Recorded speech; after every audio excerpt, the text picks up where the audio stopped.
And Lee, and away goes Rhodes-Brown. Now, has he got the nerve to hold on? He has! Chelsea ahead! Bonjour à tous, vous êtes sur la chaîne de Chelsea France, j'espère que vous allez bien. On se retrouve aujourd'hui pour un nouveau concept de vidéo dans lequel on va vous présenter 3 joueurs de légende que vous ne connaissez peut-être pas et qui ont marqué l'histoire de Chelsea. Et comment ne pas commencer cette série par le joueur qui a disputé le plus de matchs pour le club dans son histoire, à savoir 795 matchs, je veux évidemment parler de Ron Harris.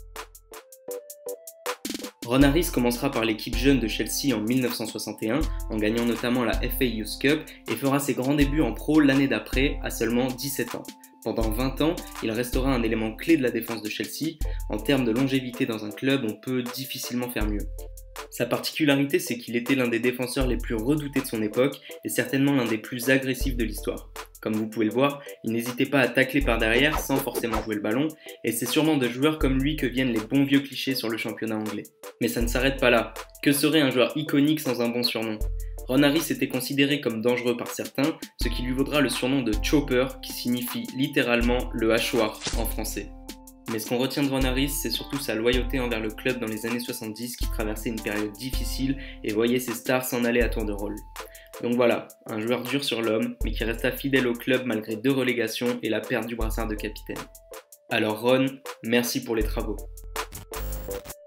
Autour maintenant d'un autre joueur spécial pour Chelsea, j'ai nommé Steve Clarke. Né en Écosse, le joueur commence son histoire à Chelsea en 1987 après des études d'ingénieur et 5 saisons au club écossais de Saint Mirren.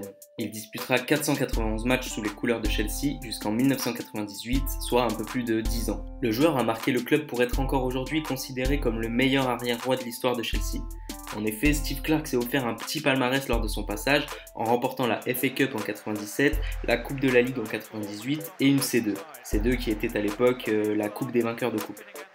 Au départ, Steve Clarke était un latéral droit plutôt offensif qui était souvent impliqué dans des buts et qui délivrait pas mal de passes décisives. Avec le temps, il est devenu beaucoup plus complet et avait une lecture du jeu des attaquants bien au-dessus de la moyenne. Un autre fait intéressant de la carrière de Steve Clarke à Chelsea est qu'il était très apprécié des supporters, qu'il avait élu joueur de l'année en 1994. Aussi, il faisait partie de l'équipe qui, en 1997, a mis fin à une période de 26 ans sans trophée en remportant la FA Cup. Son histoire à Chelsea se poursuivra plusieurs années après son départ en retraite, puisqu'il deviendra l'entraîneur adjoint du club entre 2004 et 2008. Le reste appartient à l'histoire, il étoffera son palmarès pour le rendre encore plus conséquent pendant ces quelques années. Alors pour conclure, merci Steve. Le dernier joueur que vous présente Chelsea France aujourd'hui est un autre Écossais qui répond au nom de Pat Nevin. Arrivé à Chelsea en 1983 pour 95 000 livres, l'ailier passe très vite de joueur de rotation à véritable chouchou des supporters.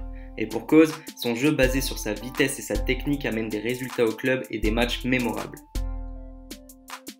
À l'époque, on est en 2e division et le club était à 2 doigts de la relégation, puis vint Pat Nevin, qui offra dans un premier temps un sacré spectacle aux supporters, puis dans un second temps, la remontée en 1re division.